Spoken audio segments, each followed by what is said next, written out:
Imagina esto. Llevas 25 años dentro de un monasterio trapense. Has hecho voto de pobreza, de castidad, de obediencia. Te levantas antes del amanecer. Trabajas con las manos.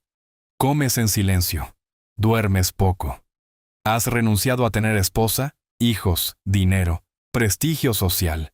Y sin embargo, millones de personas leen tus libros. Te llaman el monje más importante del siglo XX. Eres una referencia espiritual, un modelo. Y un día, con 51 años, una enfermera entra en tu habitación para cuidarte después de una operación de espalda. Y descubres algo que no esperabas. Tu corazón no está muerto. Y te enamoras, perdidamente. ¿Qué haces cuando la vida que construiste para salvarte empieza a temblar desde dentro? Esta es la historia real de Thomas Merton.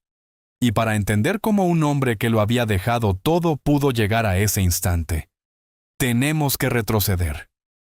Al principio. En 1941, Thomas Merton tenía 26 años cuando cruzó las puertas de la abadía de Nuestra Señora de Getsemaní, en Kentucky. No entró como un iluminado, entró como un hombre cansado. Había nacido en 1915. Su padre era pintor. Su madre murió cuando él era niño. Desde joven vivió entre países, escuelas, culturas distintas. Nunca tuvo una sensación clara de pertenencia. Estudió en Cambridge, más tarde en Columbia. Era brillante, inquieto, ambicioso. Leía compulsivamente, escribía, frecuentaba círculos intelectuales. Y aún así, algo no encajaba. No era un problema externo, era interno. Sentía que vivía disperso, que nada lo centraba, que podía experimentar placer, conversación, reconocimiento, y aún así quedarse vacío al final del día. No era una crisis puntual, era una grieta constante. Por eso eligió a los trapenses, porque eran radicales. Silencio casi absoluto, rutina estricta, trabajo físico, oración estructurada, obediencia sin negociación. Pensó que si quitaba el ruido del mundo, desaparecería el ruido interior. Pero el silencio no anestesia, amplifica. En el monasterio no hay distracciones elegantes, no hay fiestas, no hay aplausos, no hay conquistas. Solo tú y tú. Y eso fue lo que encontró. Se quedó. No porque fuera fácil, sino porque era difícil. Aprendió a obedecer, a repetir los mismos gestos, a aceptar que no decidía casi nada. Desde fuera parecía coherencia.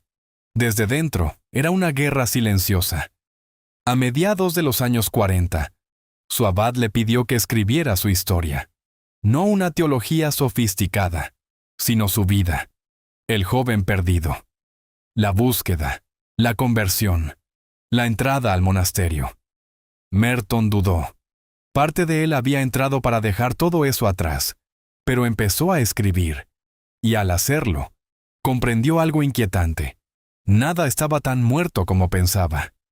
El libro se publicó en 1948. The Seven Story Mountain, en español. La montaña de los 7 círculos. Tenía 33 años, y el libro explotó. Se convirtió en un bestseller inmediato.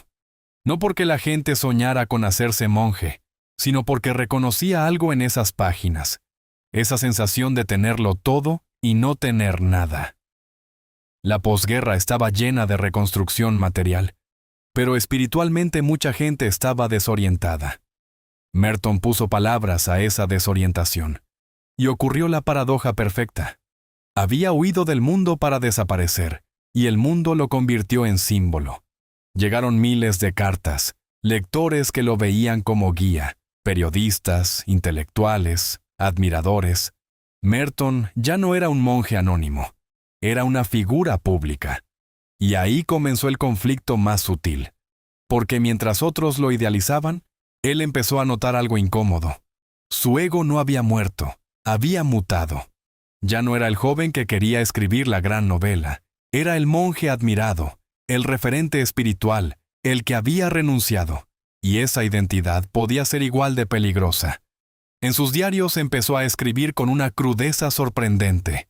Se acusaba de narcisismo espiritual. Decía que incluso el deseo de santidad podía ser una forma refinada de orgullo, que uno podía usar a Dios para proteger su propia imagen. Un día se sentía auténtico, al siguiente farsante. No escribía para construir un personaje santo, escribía para desmontarlo. Y no dejó de escribir. Libros de contemplación, ensayos, poemas, reflexiones sobre paz y conciencia. Más de 50 obras. Cuanto más escribía, más consciente se volvía de sus propias contradicciones. Y cuando empezó a hablar abiertamente contra la guerra de Vietnam y contra la alianza entre religión y poder político, comenzaron las tensiones. Le pidieron prudencia, le limitaron publicaciones, le recordaron que había hecho voto de obediencia. Vivía entre dos fuerzas, la fidelidad a su comunidad y la fidelidad a su conciencia. No era un rebelde, pero tampoco era un decorado. Y entonces, en 1966, ocurrió lo que nadie esperaba. Con 51 años, tuvo que salir del monasterio por una operación de espalda. Allí conoció a una joven enfermera, Margie Smith. No fue un símbolo. Fue una mujer concreta, con voz, con mirada, con presencia. Y Merton se enamoró. No fue una fantasía espiritualizada. Hubo cartas intensas, hubo encuentros, hubo deseo real. En sus diarios, Merton lo reconoce con una honestidad brutal. No intenta convertirlo en alegoría, lo vive como conflicto. Y la pregunta que lo atraviesa es devastadora. Si después de 25 años de castidad el amor sigue siendo posible, ¿qué significa tu renuncia? La presión fue triple, interna, culpa, miedo, desconcierto. Institucional. El monasterio lo supo. Hubo vigilancia, límites. Pública. Un escándalo así podía destruir su voz. La relación terminó. No porque el conflicto se resolviera, sino porque el peso era insostenible. Pero después de Margie, algo se quebró definitivamente. Su espiritualidad se volvió más desnuda. Menos discurso, más exposición. Ya no hablaba desde el que ha llegado. Hablaba desde el que sigue luchando. En sus últimos años buscó diálogo fuera del cristianismo. Se interesó profundamente por el budismo zen, no para diluir su fe, sino para despojarla de automatismos. En 1968 viajó a Asia. Allí se reunió con el Dalai Lama. Conversaron durante días, no como maestro y discípulo, sino como hombres que buscan. Ese mismo año, el 10 de diciembre de 1968, en Tailandia, Merton murió. Un accidente eléctrico en su habitación. Tenía 53 años, sin discurso final, sin cierre épico. Murió como había vivido sus últimos años, sin fingir que todo estaba resuelto. Por eso su legado no es el de un maestro cómodo. No dejó un método, no dejó una fórmula. Dejó algo más incómodo, un espejo.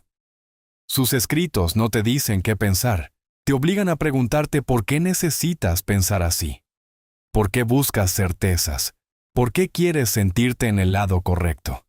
¿Por qué incluso tus sacrificios pueden convertirse en una huida elegante? No fue un santo de vitrina. Fue un hombre que se atrevió a mirarse incluso cuando lo que veía lo incomodaba. Y quizá esa sea la forma más honesta de espiritualidad que existe. ¿Y tú? ¿De qué estás huyendo? Si esta historia te ha dejado con preguntas en vez de respuestas, entonces, este espacio es para ti. En Luz, en la historia no buscamos figuras perfectas. Buscamos vidas reales. Si quieres seguir explorando historias que incomodan y despiertan, puedes suscribirte. Gracias por quedarte hasta el final.